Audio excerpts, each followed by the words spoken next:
அனைத்து நல்லுறங்களுக்கும் வணக்கம். நான் உங்கள் ரவிக்குமார். தொடர்ந்து 133வது அப்டேட்டை பார்க்குறோம். நம்ம ஒரு பேச்சுவார்த்தை தொடங்கினதுக்கப்புறம் மறுபடியும் பரபரப்பான சூழ்நிலை என்ன அப்படின்னா, ஸ்ட்ரெய்ட் ஆஃப் ஹார்முஸிலிருந்து கடந்து வரக்கூடிய எல்லா கப்பலையும் நாங்கள் கட்டுப்பாட்டுக்கு எடுக்க போகிறோம், எங்களை மீறி போகிற கப்பல் நாங்கள் சுட்டு வீழ்த்துவோம் அப்படின்னு சொன்னதுக்கப்புறம் 3 கப்பல் வந்திருக்கு. ஒன்று சீனானுடைய கப்பல், ஆல்மோஸ்ட் அவங்க அமெரிக்கா சொன்ன பகுதியில் தான் இருக்குது நான் பேசும்போது. இரண்டாவது ஈரானுடைய கப்பல் 2 வந்திருக்கு. இது எல்லாமே ஒரு டெஸ்டிங்காக நம்ம எடுக்கலாம்.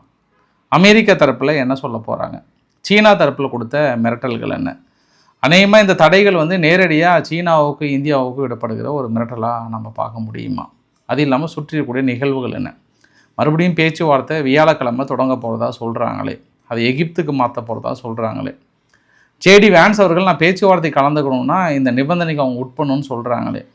ஈரான் கொஞ்சம் இறங்கி வந்ததாக சொல்கிறாங்களே. இது மாதிரி நிறைய விஷயங்கள் சொல்லிக்கிட்டே தான் இருக்காங்க. பட் நான் உங்ககிட்ட சொல்ல போகிற மிக முக்கியமான தகவல்களை வாங்க வாக்காளர் பெருமக்களே, பதிவுக்குள்ளே போகிறதுக்கு முன்பு அனைவருக்கும் சித்திரை 1 தமிழ் புத்தாண்டு நல்வாழ்த்துக்கள். இந்த வருடம் நல்ல வருடமாக அமைய எல்லாம் வல்ல இறைவனை நம்ம வேண்டிக்கலாம். நம்ம நிச்சயம் நல்ல வருடமாக அமையும். பார்க்கலாம், அந்த போர் பதற்றம் இதெல்லாம் தனியுதா அப்படின்றதும் பார்த்துடலாம். அதையும் தாண்டி இந்த வருஷம் கொஞ்சம் கடுமையான வெயிலாக இருக்குல்ல, எல்லா இடத்துலையுமே அந்த இயற்கையினுடைய சீற்றம் ஒவ்வொரு நாளும் கொஞ்சம் கொஞ்சமாக அதிகமாகிட்டே போகுது இல்லையா? ஸோ அதை தாண்டி நிறைய பேர் பெரிய அளவுக்கு கொண்டாடி இருப்பீங்க. சில பேர் கோயிலுக்குமே போயிருப்பீங்கன்னு நினைக்கிறேன் நான். வாங்க நண்பர்களே, வீடியோக்குள்ளே போகலாம். ஸோ வாக்காளர் பெருமக்களே, பதிவுக்குள்ளே போகிறதுக்கு முன்பு நீங்கள் நம்ம சேனலை சப்ஸ்கிரைப் பண்ணலாம். சப்ஸ்கிரைப் பண்ணிட்டு வாங்க. மறக்காம பெல் பட்டனை கிளிக் பண்ணி ஆல் ஆப்ஷன்ஸ் கொடுங்க. வீடியோக்குள்ளே போகலாம்.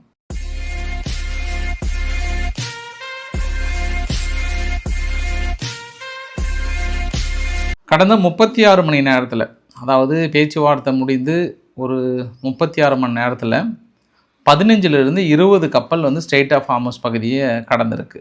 ஆனால் அமெரிக்கா என்ன சொல்கிறாங்கன்னா, அந்த 15லிருந்து 20 கப்பல் கடந்தது எல்லாமே அங்கே ஈரான்கிட்ட கப்பம் கட்டிட்டு தான் வந்திருக்கு. அதாவது டோல் அமௌண்ட்டு பே பண்ணிட்டு தான் வந்திருக்கு.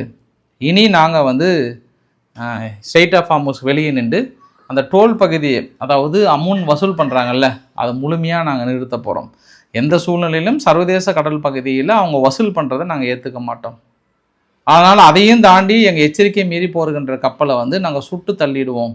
அதாவது ட்ரக் ஹாட்டல்ஸ்லாம் ஒரு சின்ன போட்டில் கடந்து போகிறாங்கல்ல, அந்த மாதிரி சுட்டு தள்ளிடுவோம். எங்களை சுட்டு வீழ்த்த வந்தாலும் அவங்களுக்கு தெரியும், பிரித்து மேய்ஞ்சிட்டு போயிட்டே இருந்துருவோன்ற மாதிரி ட்ரம்ப்போட மிரட்டலை பார்க்க முடியுது.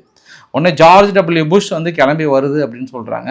சரி, நீங்கள் தைரியமான ஆளாச்சு, ஒரு போர் கப்பல் அனுப்பணும் அப்படின்னா நீங்கள் ரொம்ப சீக்கிரமாக அனுப்புகிற ஆளாச்சு. ஆனால் ஆப்பிரிக்கா நாடை சுற்றிட்டு வராங்க. இந்த வரைபடத்தை பார்த்தீங்கன்னா தெரியும், அவங்களுடைய டிரான்சிட் ரூட் இங்கே சேர்ந்துருக்காங்க. ஏன் அவங்க மத்திய தரைக்கடல் பகுதி வழியாக, அங்கே ரெட்சி கடல் பகுதியாக வழியாக வரல அப்படின்னா, மேபி அங்கே அவதிகள் ஏதாவது டிஸ்டர்பன்ஸ் இருக்குன்றனால வரலையா, இல்லை ஆல்ரெடி பாதி வழி வந்தாங்களான்னு தெரியல. ஆனால் இதுவே பெரிய விமர்சனத்துக்குள்ளாகப்படுகிறது. ஈரான் தரப்பில் என்ன சொல்கிறாங்கன்னா, செங்கடல் பகுதியில் கடந்து வரதுக்கே நீங்கள் பயப்படுறீங்க, இதையே சுற்றிட்டு வரீங்க, நீங்கள் என்ன எங்களை பாதுகாப்புக்கு கொண்டு எங்களை எப்படி உங்களால் கட்டுப்படுத்த முடியும்? இன்னும் உங்களுடைய போர்ட்டெல்லாம் நாங்கள் அடிக்க ஆரம்பிச்சிடுவோம். இந்த பேபிள் ஆஃப் மேண்டல் பகுதியில், டிஜிபோட்டி போன்ற பகுதியெல்லாம் உங்கள் போர்ட் இருக்குது, அங்கெல்லாம் அடிக்க ஆரம்பிச்சிடுவோம். எங்கள் பங்காளிங்களை மறுபடியும் நாங்கள் ஆக்டிவேட் பண்ண ஆரம்பிச்சிடுவோம். அவதிகள் வேறு காத்துட்ருக்காங்க, நண்பா ஏதாவது உங்களுக்காக செய்யட்டுமான்னு காத்துட்ருக்காங்க. பங்காளிகளை தட்டி எழுப்புனாவே அந்த பகுதி நின்று போயிடும். அதனால் அமெரிக்கா ஒரு தடவை பரிசீலனை 2 தடவை யோசனை பண்ணிக்கோங்கன்றாங்க. அவங்க சொல்லிட்டாங்க, ஒரு தடவை முடிவு எடுத்துட்டுனா என் பேச்சை நானே கேட்க மாட்டேன்ற மாதிரி ட்ரம்ப் அவர்கள் தரப்புலேருந்து சொல்லிட்டாங்க. இப்போ சவுதி அரேபியா ஓடி என்ன சொல்கிறாங்கன்னா, வால் ஸ்ட்ரீட் ஜேர்னல் சொல்லியிருக்காங்க, அமெரிக்கா கிட்ட தலைவரே கொஞ்சம் பொறுமையாக இருங்க, இப்போ தான் கொஞ்சம் நிலைமை சீராகிற மாதிரி தெரியுது, மறுபடியும் ஓடி ஃபஸ்ட்டு கிளப்பி விட்டுறாதீங்க தலைவரே, வேறு ஏதாவது திட்டம் இருந்தால் கூட சொல்லுங்கள், ஆனால் இது மட்டும் வேண்டாம். ஏன்னா நீங்கள் அங்கே தடுத்தீங்க அப்படின்னா இப்போ அவதிகள் ஓடி இங்கே செங்கடல் பகுதியை தடுத்துட்டு வாங்க.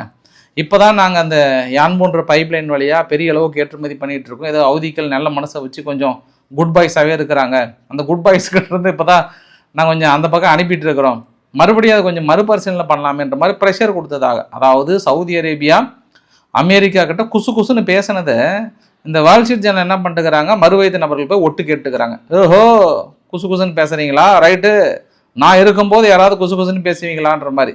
அதாவது வால் ஸ்ட்ரீட் ஜேர்னல், இந்த டைம்ஸ் நவ் போன்ற பத்திரிகைகள்லாம் இந்த குடும்பத்துக்குள்ளே ஏதாவது குசுன்னு பேசினா வெளியே இந்த பாட்டிங்க அவங்களாம் என்ன பண்ணாங்கன்னா காதை வச்சு கேட்பாங்கல்ல, அந்த மாதிரி ஆளுங்க இவங்க. அதனால் கொஞ்சம் பார்த்து குசு குசுன்னு பேசுங்கன்ற மாதிரி சொல்லிட்டு இப்போ இன்னொரு விஷயத்தையும் பார்க்க முடியுது. சென்காம் என்ன பண்ணுறாங்க, ஒரு பெரிய டீமே வந்து பக்ரைனில் போயிட்டு பார்த்துருக்காங்க. அது இல்லாமல் சவுதியினுடைய பிரின்ஸ் சல்மான் அவர்களையும் பார்த்துருக்காங்க. அடுத்த சூழ்நிலைகள் என்ன, அடுத்த கட்ட நகர்வுகள் என்னன்றதையும் பார்க்க முடியுது. ட்ரம்ப்போட மிரட்டலுக்கு அப்புறம் வந்து 2 நிகழ்வுகள் நடந்திருக்கு. ஆல்மோஸ்ட் நேற்றே பாகிஸ்தானுடைய கப்பல் 2 திரும்பி போயிடுச்சு. இன்றைக்கி மேற்கொண்டு ஸ்ட்ரெய்ட் ஆஃப் ஹார்முஸ் பகுதியில் வந்த கப்பல் 2மே வந்து திருப்பி அனுப்பியிருக்கிறாங்க. அது வந்து வேறு நியூட்ரலான கப்பல் தான், அதுவுமே வந்து திருப்பி அனுப்பிட்டாங்க. ஆனால் இதையெல்லாம் தாண்டி சீனானுடைய ஓன் கப்பல் ஸ்ட்ரெய்ட் ஆஃப் ஹார்முஸ் பகுதியில், அந்த கப்பல் பேர் வந்து ரிஸ்ட் ஸ்டாரி. இந்த ரிஸ்ட் ஸ்டாரி அப்படின்ற கப்பல் வந்து கடந்து வந்துட்டுருக்கு. இப்போ அட் ப்ரெசன்ட் அவங்க சொன்ன பகுதியில் தான் இருக்குது. நான் பேசும்போது ஏற்கனவே நேற்றே சீனா சொல்லிட்டாங்க, எங்களுடைய கமர்ஷியல் வெஹிக்கிள் நாங்கள் ஏற்கனவே அவங்கக்கிட்ட ஒப்பந்தம் போட்டது தான், அதையே மீறி நீங்கள் அடிச்சிங்க அப்படின்னா டிராகன் நெருப்பு கக்கிற மாதிரி கக்கிடுவேன் அப்படின்ட்டாங்க. அவங்க எப்படி பயப்படுறாங்கன்னு தெரியல. அதனால் சீனா வந்திருக்கு. பட் இந்தியானுடைய கப்பல் வந்து சேர்ந்துருச்சு. அதாவது 40 லட்சம் பீப்பாய் உள்ள கப்பல் வந்து 2 கப்பல் ஆல்ரெடி வந்து சேர்ந்துருச்சு. பட் இதுக்கப்புறம் எப்படி நம்ம கொண்டு வர போகிறோம், இல்லை நம்மளுக்கு என்ன ட்ரபிள் கொடுக்க போகிறாங்க, அந்த விதிவிலக்கிலிருந்து நம்ம எஸ்கேப் ஆகிறோமா, இல்லை சீனாவுக்கு மட்டும்தான் அது கொடுக்க போகிறாங்களான்றது இனி அடுத்த கட்ட நகர்வுகள் பார்த்து தான் தெரியும். ஆனால் சீனா கப்பல் நுழைஞ்சிருச்சு. அது இல்லாமல் இன்னொரு அங்கே ஈரானுடைய கப்பலும், அது எண்ணெய் கப்பலில் கமர்ஷியல் வெஹிக்கிள், அது கமர்ஷியல் வெஹிக்கிள்னால விடுறதுக்கு வாய்ப்பு இருக்குன்னு நினைக்கிறேன். அதுவுமே அவங்க சொன்ன பகுதியில் தான் இப்போ இருக்குது. ஃபஸ்ட்டு ஜிபிஎஸ் சிக்னல் ஆன் பண்ணாங்க, அதுக்கப்புறம் ஆஃப் பண்ணிட்டாங்க. ஒரு சிலர் என்ன சொல்கிறாங்கன்னா, ஜிபிஎஸ் சிக்னல் ஆஃப் பண்ணதுக்கப்புறம் அது பின்னாடி போயிடுச்சுன்றாங்க. ஒரு சிலர் இல்லை அதை ஆஃப் பண்ணிவிட்டு கடந்துட்டு வருதுன்னு தான் சொல்கிறாங்க. அதனால் அங்கே இருக்கக்கூடிய சூழ்நிலை முழுமையாக அமெரிக்கா கட்டுப்பாட்டுக்கு போயிடுச்சா, சும்மா கதையை விட்டுட்டு இருக்கிறாங்களா, இல்லை சீனா கடந்து போகுதா அப்படின்றத நம்ம இரவு பதிவில் பார்த்துடலாம் நம்ம. ஆனால் சீனாவுக்கு குறி வைக்கிறாங்கன்றது இன்னொரு ஆங்கிளில் பார்த்தோம்னா, நேற்று இந்தோனேஷியா பதிவு நான் உங்ககிட்ட சொன்னேன். இந்தோனேஷியா 3 விஷயத்தில் நியூஸை நம்ம கேள்விப்பட்டோங்க. ஒன்று, ரஷ்யா கிட்ட போகிறாங்க. ரஷ்யா அடுத்த வருஷம் 25% ஏற்றுமதியை நாங்கள் அதிகம் பண்ண போகிறோம், போப்பா சந்தோஷமாக போயிட்டு வாப்பான்ற ஒரு அக்ரிமெண்ட்டை பார்க்க முடிஞ்சுது. அதே சமயத்தில் பீட்டர் எக்ஸத் அவர்கள் இங்கே வார் டிபார்ட்மெண்ட்டுடைய தலைவர் இந்தோனேஷியாவுக்கு போயிருந்தாங்க. பெரிய அளவுக்கு அக்ரிமெண்ட்டை நாங்கள் போட்டிருக்கோன்ற மாதிரி சொன்னாங்க. அப்புறம் ஒரு வாரத்துக்கு முன்பு எங்களுடைய வான் பருப்புகளை பயன்படுத்தாதீங்கன்னு இந்தோனேஷியா சொன்னதாக கேள்விப்பட்டோம் நம்ம. ஆனால் இன்றைய செய்தி என்ன அப்படின்னா, பெரிய அளவுக்கான அக்ரிமெண்ட் 3 அக்ரிமெண்ட்டை போட்டுறாங்க. ஒன்று military modernisation and capacity building. அங்கே மிலிட்ரியை நவீனப்படுத்துவதற்காகவும் அடுத்து கட்டமைப்பு உருவாக்குவதற்காகவும் அவங்களுடன் இணைந்து ஒரு சில பகுதிகளை ஒதுக்குறாங்க. இப்போ அரபு நாடுகள்லாம் ஒதுக்குறாங்கல்ல, அந்த மாதிரி. 2வது training and professional military education அங்கே உருவாக்குறாங்க. 3வது எக்ஸசைஸ் அண்ட் ஆப்ரேஷனல் கோஆப்ரேஷன். இது 3மே இதில் வந்து எம்டிசிபி ஃப்ரேம் ஒர்க் அப்படின்னு சொல்கிறாங்க. அதாவது எம்டிசிபி ஃப்ரேம் ஒர்க் அப்படின்னா மாடர்ன் டிஃபென்ஸ் வந்து அடுத்த லெவலுக்கு கொண்டு போக போகிறாங்க. பட் இதெல்லாம் சுற்றி வலித்து நம்ம சொல்கிறத விட டைரெக்டாக அவங்ககிட்ட சொல்லிடுறேனே, நம்ம என்ன நீங்கள் தெரிஞ்ச ஆள் தானே, அதனால் உங்ககிட்ட ஏன் வளன்னு சுற்றி வளைச்சி பேசுகிறதுக்கு, நேரடியாகவே சொல்லிடுற விஷயத்தை. இந்த மலேசியா இந்தோனேஷியாவுக்கு பக்கத்தில் இந்த ஸ்ட்ரெய்ட் ஆஃப் மலாக்கா இருக்கு இல்லையா, இந்த ஸ்ட்ரெய்ட் ஆஃப் மலாக்கா பகுதி தான் இப்போ எப்படி ஈரான் வந்து ஒரு பகுதியை கட்டுப்படுத்தி வச்சுருக்காங்க பார்த்தீங்களா, இந்த ஸ்ட்ரெய்ட் ஆஃப் ஹார்முஸ் பகுதி மாதிரி, அதே மாதிரி இதுவும். ஏன்னா உலகத்தோட ஏற்றுமதியில் 23.2 மில்லியன் பேரல் வந்து ஃபர் டேவுக்கு வந்து கிடக்குது இந்த ஸ்ட்ரெய்ட் ஆஃப் மலாக்காவில். ஆனால் ஸ்ட்ரெய்ட் ஆஃப் ஹார்முஸ் பகுதியில் வெறும் 20.9 மில்லியன் பேரல் தான் கிடக்குது. அப்போ அதை விட இருக்கிறதுலே வேர்ல்டுலேயே ரொம்ப அதிகமாக கவனிக்கப்பட வேண்டிய ஒரு பகுதி எங்கன்னா அது ஸ்ட்ரெய்ட் ஆஃப் மலாக்கா பகுதி தான். அதுவுமே மலேசியாவுக்கு இந்தோனேஷியாவுக்கு என்ன பிரச்சனை அப்படின்னா, ஒரு சில கப்பல் இங்கே இந்தோனேஷியா பிரச்சனைனால மலேசியா ஓரம் தான் ஒட்டி போயிட்டுருக்கு. இப்போ சமீபத்தில் கூட ஈரானுடைய கப்பல் ஒன்று பிடிச்சிட்டாங்கன்ற மாதிரி கேள்விப்பட்டேன் மலேசியா பக்கத்தில். அதாவது இது மாதிரி தடை விதிக்கப்பட்ட ஒரு பெரிய எண்ணெய் கப்பல் அங்கே மலாக்கா ஸ்ட்ரெயிட்டில் போய் நிறுத்திட்டு வேறு ஒரு கப்பலுக்கு ஷிஃப்ட் பண்ணியிருக்காங்க.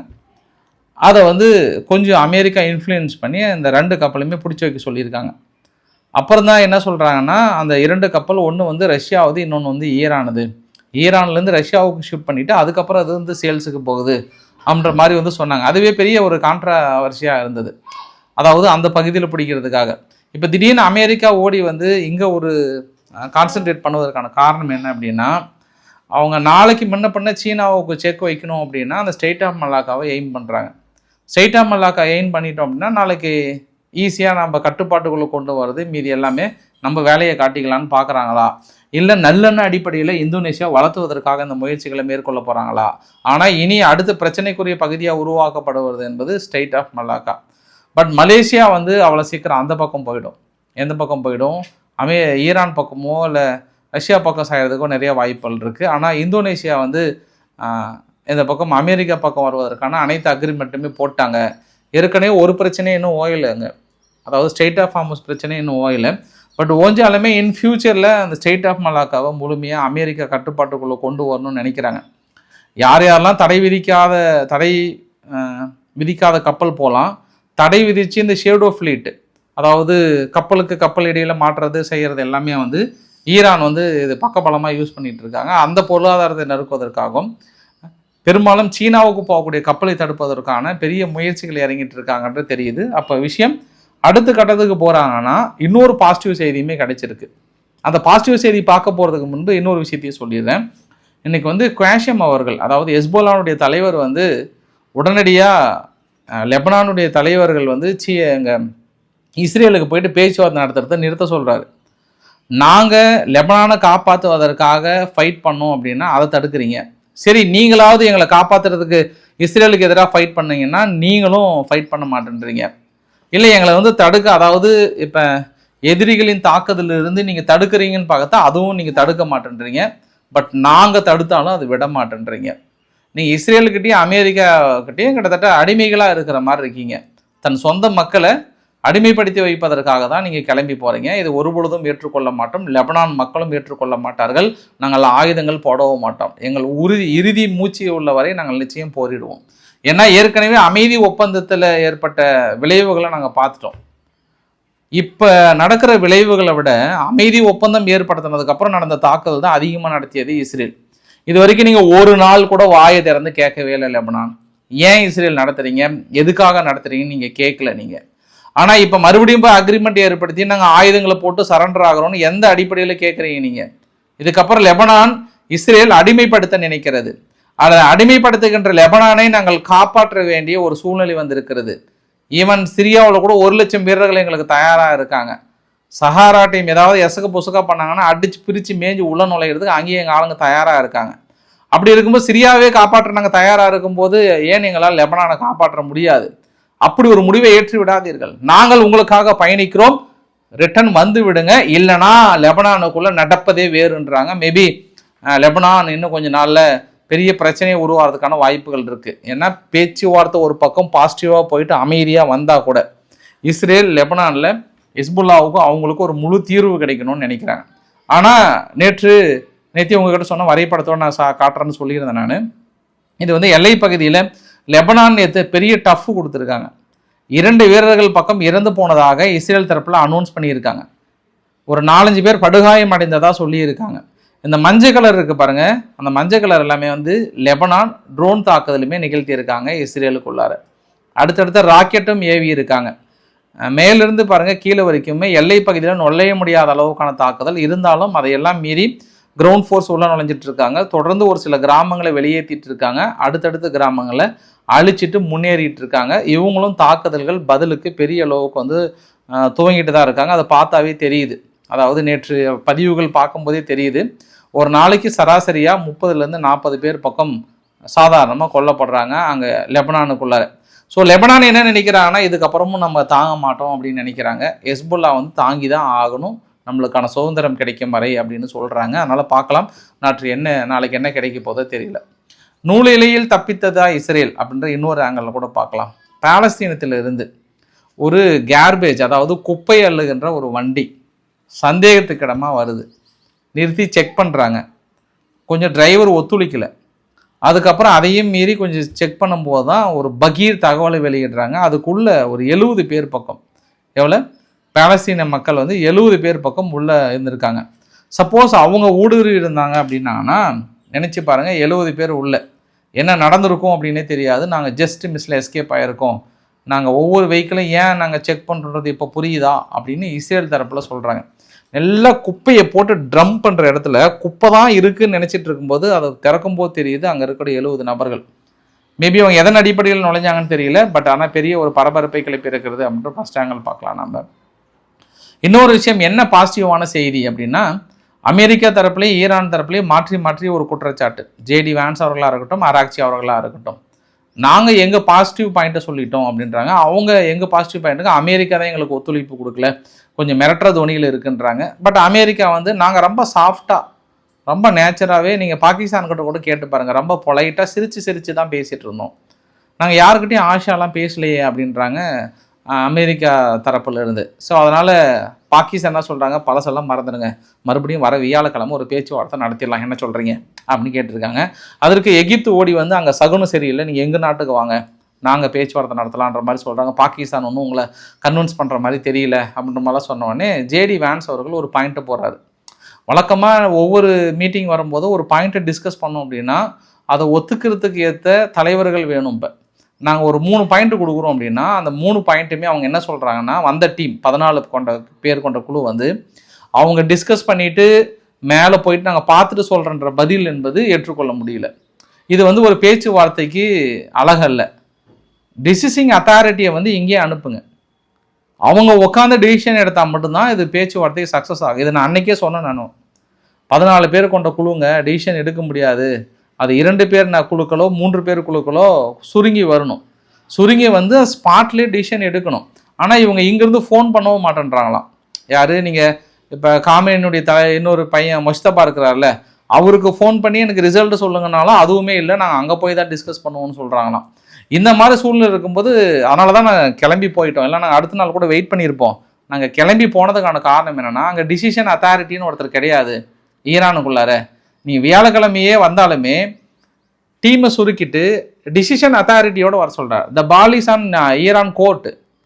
அவங்க 6 அடிக்கணுமா இல்லை என்ன அடிக்கணும் அவங்க தான் முடிவு பண்ணணும். எங்களோட ஒரே கொள்கை, உங்ககிட்ட என்ரிச் பண்ண யுரேனியம் இருக்கக்கூடாது, அதை ஃபஸ்ட்டு நீங்கள் வாங்க, நாங்கள் க்ளீன் பண்ணுறோம், அதுக்கப்புறம் மற்றதெல்லாம் பார்த்துக்கலான்ட்டு தெளிவாக சொல்கிறோம். அந்த டிசிஷன் எடுக்கிறதுக்கு தைரியமான கரெக்டான ஆட்கள் அனுப்புங்கன்றாங்க. பட் ஈரானில் இப்போ இதுதான் பிரச்சனை.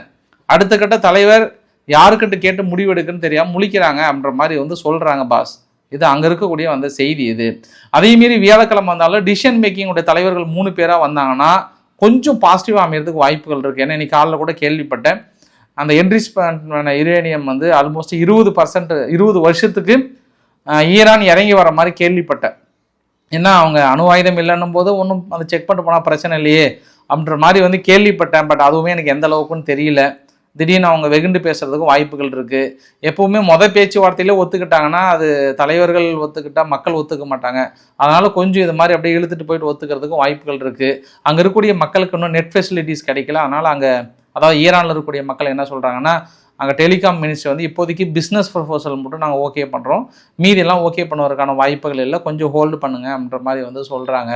ஃபைனலாக ஒன்று தான் அமெரிக்கா தரப்பில் என்ரிச் பண்ண யுரேனியம் இருக்கக்கூடாதுன்றாங்க ஒன்று. இரண்டாவது, அமெரிக்கா மீது பெருவாரியான ஒரு குற்றச்சாட்டு வைக்கிறதுனா வெனிசுலாவில் இருக்கக்கூடிய ஆயிலை வந்து நீங்கள் எடுத்து பிஸ்னஸ் பண்ணுறீங்க அந்த சொல்லப்பட்டதுக்கு அவங்க மார்க்கோ ரூபியோ அவர்கள் என்ன சொல்கிறாங்கன்னா, சரி ஓகே வெனிசுலா கிட்ட ஆயில் நாங்கள் எடுத்து பிஸ்னஸ் பண்ணுறது செகண்டரி கேஸாக வச்சுக்கலாம். ஈரானுடைய ஆயில் கப்பல் வெனிசுலாவில் என்ன வேலை, அங்கே ரஷ்யானுடைய ஆயில் இங்கே வெனிசுலாவில் என்ன வேலை? ரஷ்யா கிட்ட தான் ப்ரொடக்ஷன் யூனிட்டே அதிகமாக இருக்குது, உலகமே சொல்லுது. அவங்களது ஏற்றுமதி பண்ணால் போதாதா? வெனிசுலா கிட்ட வாங்கி தான் அவங்க ஏற்றுமதி பண்ணணுமா? அவங்களுடைய கப்பலுக்கு இங்கே என்ன வேலைன்னு கேட்குறாங்க. அப்போ ஈரானுடைய கப்பலுக்கு இங்கே என்ன வேலை? ஈரான்கிட்ட ஏற்கனவே அவங்ககிட்ட ஆயில் இருக்குல்ல. அப்போ இவங்க எல்லாமே லீகலாக வராங்களா இல்லீகலாக வராங்களா? இதை யாருக்கு எதிராக பயன்படுத்துகிறாங்க? நாங்கள் ஒப்புதல் கொடுத்ததுக்கப்புறம் இந்த மாதிரியான கப்பல்கள் நான் அலோவ் பண்ண விட மாட்டேன். சீனா ஏன் வராங்க? சீனா வாங்குறதுனா வெளிப்படையாக நேரடியாக வாங்கட்டும், ஆனால் மறைமுகமாக வாங்குறாங்க, சலுகை விலையில் வாங்குறாங்கன்ற ஒரு குற்றச்சாட்டை வைக்கிறாங்க. ஸோ அதனால் என்ன ஆக போதோ தெரியல. இது அங்கே இருக்கக்கூடிய நிகழ்வுகள். ஃபைனலாக அந்த வீடியோட நிறைய பகுதியில் ஐரோப்பாவை எதிர்பார்க்குறாங்க. ஐரோப்பாவை இப்போ என்ன பண்ணுவாங்க, ஒரு சில வேண்டாம் இல்லையான்னு அவங்க சொல்லிட்டாங்க. நம்ம சீப்பஸ்ட்டு எனர்ஜியாக வரணும்னா அவங்க வீட்டிலே இருந்துக்கோங்கன்றாங்க. இன்றைக்கி மனசு உடஞ்சி போய் பேசிட்டாங்க. வீட்டிலே இருந்துக்கோங்க, வீட்டை விட்டு வெளியே வராதிங்க, எல்லா வேலையும் ஒர்க் ஃப்ரம் ஹோமே பாருங்கன்றார். ஒன் மோர் லாக்டவுனாக மாதிரி வந்து சொல்லியிருக்காங்க. அதனால் இன்றைக்கி நெதன்யாகு அவர்கள் மனசு வெடித்து போயிட்டு ஐரோப்பா வந்து தனது சுயத்தை வந்து இழக்கிறது, எல்லாத்தையும் இழந்து போயிட்டாங்க அப்படின்ற மாதிரி சொல்கிறாரு. அவர் ஏன் இந்த அளவுக்கு சுயத்தை இழந்துட்டாங்க மீதியெல்லாம் வந்து சொல்ல வராங்க அப்படின்னா, நம்ம அதை இன்னொரு ஆங்கிளில் பார்க்கணும். நேற்று ஹங்கேரியினுடைய எலெக்ஷன் ஆக்சுவலாக ஒரு 8 நாடு இருக்குங்க ஆன்டிசெமிஸ்டம் இல்லாத ஒரு நாடு. அதாவது இஸ்ரேல் மக்கள் மீது தாக்குதலோ இல்லை வசைப்பாடுறதோ அது மாதிரி இல்லாத ஒரு நாட்டில் டாப் லிஸ்ட் இருக்கிறது ஹங்கேரி. ஜூஸ் மக்கள் மீது பெரும் அளவுக்கு தாக்குதல் இல்லைங்க. ஏன்னா அங்கே இஸ்லாம் மக்கள் வந்து பெருசாக இல்லைங்க. இப்போ இவர் ஜெயிச்ச வந்த ஆள் என்ன சொல்கிறாருன்னா, அந்த ரெஸ்ட்ரிக்டர்லாம் போயிடுச்சு அப்படின்னா மறுபடியும் அது ஆன்டிசெமிஸ்டம் பெரிய அளவுக்கு வந்துடும். அங்கேயோ போலந்துலையோ நீங்கள் பெருசாக பார்த்துருக்க மாட்டீங்க, போலந்தில் கூட இருந்தது. ஆனால் நீங்கள் ஹங்கேரியில் பெருசாக கேள்விப்பட்டிருக்க மாட்டீங்க ஆன்டிசெமிஸ்டம், அதாவது ஜூஸ் மக்களுக்கு எதிரான ஒரு தாக்குதல் மாதிரியோ ஒரு நிகழ்வுகள் மாதிரியோ இல்லை. மீது எல்லா நாடுமே பெரிய அளவு கன்ஸ்ட்ரக்ட் ரூல்ஸ் போட்டாங்க. ஏன்னா ஹங்கேரி பிரதமர் விக்டர் ஓர்பன் அவர்கள் நேரடியாகவே பெரிய அளவுக்கு தடை விதிச்சுட்டு பெரிய அளவு கண்ட்ரோல் வச்சுருந்தார். இப்போ மறுபடியும் இது ஐரோப்பாவுடைய கட்டுப்பாட்டுக்குள்ளே போகும்போது அவங்களோட சிவிலைசேஷனே இழக்க போகிறாங்க. இனி முழுக்க முழுக்க வந்து அடுத்து ஒரு அரபு நாடுகளாக ஐரோப்பா மாறிக்கொண்டிருக்கிறது, இனியும் வந்து ஐரோப்பாவை காப்பாற்ற முடியாது அப்படின்னு தனது வேதனையை வெளிப்படுத்தியிருந்தார் அவர். ஏன்னா அதற்கு விக்டர் ஓர்பன் அவர்கள் ஜெயிக்கணுன்றதா பெரிய அளவுக்கு பாடுபட்டு இருந்தாங்க. அவர் தோத்துட்டார். இப்போ தோற்றுட்ட உடனே அவர் இந்த மாதிரியான குற்றச்சாட்டுலாம் வைக்கிறாங்க. பட் புதிய தலைவர் அந்த அளவுக்கு ஒன்றும் அவர் சொன்ன மாதிரி எனக்கு தெரியல. என்ன சொன்னார்னா, இன்டர்நேஷ்னல் கிரிமினல் கோர்ட்லேருந்து நாங்கள் வெளியே வரோம் அப்படின்னாங்க. பட் அவர் இல்லை நான் ரிவர்ஸ் எடுத்துக்கிறேன்னு சொல்லிட்டாரு. அப்படிலாம் கிடையாது, அது சரியான விசாரணை இருக்கும் பட்சத்தில் நம்ம ஏன் வெளியே வரணுன்றார். பட் இஸ்ரேலுக்கு எதிரான விசாரணை இருக்காங்களா இல்லையான்றது தெரியல, அதை நம்ம பொறுத்து தான் பார்க்கணும். அதனால் இந்த கான்ட்ராவர்சி தொடர்ந்து போயிட்டே இருக்குது, நம்ம அதையும் நம்ம நோட் பண்ணணும். அதே சமயத்தில் அமெரிக்கா என்ன பண்ணுறாங்க, அயர்லாந்துக்கிட்ட பேச்சுவார்த்தை நடத்தியிருக்காங்க என்று, ஐ திங்க் அயர்லாந்து தானே, பின்லாந்துக்கிட்ட வந்து பேச்சுவார்த்தை நடத்திட்டு இருக்காங்க. ஃபைனலாக ஜெலன்ஸ்கி ஒரு வார்த்தை சொல்கிறாரு, இது கிளைமேக்ஸில், இந்த வேர்ல்டுலே வந்து எதிரிகள் நாட்டில் வந்து ரோபோட்டிக் மூலிமா நாங்கள் பெரிய அளவுக்கு முன்னேறினது நாங்கள் தான். அதனால் வந்து 1990 தான் என்ன பண்ணுவாங்கன்னா ஆயுதங்களை மட்டுமே கொடுத்துட்டு பெரிய அளவுக்கு பண்ணுவாங்க. ஆனால் இப்போ அப்படி கிடையாது, நாங்கள் எந்த ஆயுதங்களும் கொடுக்காம எங்கள் நாலேஜை ஷேர் பண்ண போகிறோம். எங்கள் நாலேஜை ஷேர் பண்ணி எங்கள் கம்பெனியை உங்கள் நாட்டுக்குள்ளே உருவாக்க போகிறோம். இனி பெரிய அளவுக்கு நாங்கள் ஒரு இப்படி அமெரிக்கா மாதிரின்னு வச்சுக்கோங்களேன், ஒரு கிரவுண்ட் ரோபோட்டிக் சிஸ்டத்தை கொண்டு வந்துட்டு அரபு நாடுகள்கிட்டையும் சரி மற்ற நாடுகள்கிட்டையும் சரி நாங்கள் பெரிய அளவுக்கு எங்கள் நாலேஜை ஷேர் பண்ணி எங்கள் பொருளாதாரத்தை வளர்த்த போகிறோன்றாங்க. பட் இதே ஜெலன்ஸ்கி கிட்ட இந்த கேள்வியை ஐரோப்பா நாடுகளோ அமெரிக்கார்களோ ஆரம்பத்தில் கேட்டிருந்தாங்கன்னா என்ன நீங்கள் சரண்டர் ஆகிருப்பீங்க? நாங்கள் உங்களுக்கு ஆயுதங்கள் எதுவுமே மொத்தமாக எல்லாத்தையும் கண்மூடித்தனமாக கொடுக்க மாட்டோம், ஒன்றும் பண்ண மாட்டோம் அப்படின்னு ஜெலன்ஸ்கி கிட்ட சொல்லியிருந்தாங்கன்னா இவர் இன்றைக்கி சரண்டர் ஆகிருப்பார். அந்த பெருந்தன்மையோடு இவங்க கிட்ட எல்லாமே ஷேர் பண்ணாங்க, பெரிய அளவுக்கு பண்ணாங்க. இப்போ கூட அவங்களுடைய ஒப்புதல் இல்லாமல் இன்றைக்கி பெருசாக வந்திருக்க மாட்டீங்க. ஆனால் வளர்ந்ததுக்கப்புறம் இன்றைக்கி ஐரோப்பாவாக இருந்தாலும் சரி மற்ற நாடுகளாக இருந்தாலும் சரி ஐரோப்பாவே காப்பாற்றணும் அப்படின்னாலுமே நாங்கள் வளர வேண்டிய ஒரு சூழ்நிலை இருக்கும். அதனால் இனி நாங்கள் எம்டியாக ஷேர் பண்ண மாட்டோன்றார். எம்டியாக ஷேர் பண்ண மாட்டோம், எல்லாமே மியூச்சுவல் அக்ரிமெண்ட்டில் எங்களுக்கான செக்யூரிட்டி அக்ரிமெண்ட்டை கொடுங்க, நாங்கள் ஷேர் பண்ணுறோன்றாங்க. வெதர் அது ஐரோப்பா நாடுகளாக ஐரோப்பா நாடாக இருந்தாலும் சரி, அது இந்த பக்கம் அரபு நாடுகளாக இருந்தாலும் சரின்றாரு. அதான் எல்லாருமே இங்கே கீழ் லெவல் அரசியல்வாதிகளிலிருந்து மேல் லெவல் அரசியல்வாதிகள் வரைக்கும் என்னென்னா, வளர்கிற வரைக்கும் தான் ஒரு கட்சி வந்து தேவைப்படுது. உன்னை வளர்த்தி அந்த கட்சி பெரிய ஆளாக ஆக்கிட்டாங்க அப்படின்னா அன்றைக்கி அந்த கட்சி தேவைப்படாது, உங்களுக்கு பதவி வந்தால் தான் அந்த கட்சியில் இருப்பீங்க, உடனே நீங்கள் எல்லாம் விலகுவீங்க. அது எல்லா கட்சிக்கும் பாஸ், நான் அது எல்லாத்துக்கும் சேர்த்து தான் சொல்கிறேன். நான் அது அரசியல் தலைவர்களுக்கும் பொருந்துக்கிறது. எல்லா நாடுகளும் வளர்கிற வரைக்கும் தான் அந்த நாடை யூஸ் பண்ணுவாங்க. கொஞ்சம் வளர ஆரம்பிச்சேன்னா அந்த நாடையே மறுபடியும் மிரட்ட ஆரம்பிப்பாங்களான்ற இன்னொரு ஆங்கிளில் பார்க்கலாம் நம்ம. ஸோ பிடிச்சிருந்தால் லைக் பண்ணுங்கள், ஃப்ரெண்ட்ஸுக்கு ஷேர் பண்ணுங்கள், சப்ஸ்கிரைப் பண்ணுங்கள். ரவிக்குமார் சோமு சேனல். நன்றி, வணக்கம்.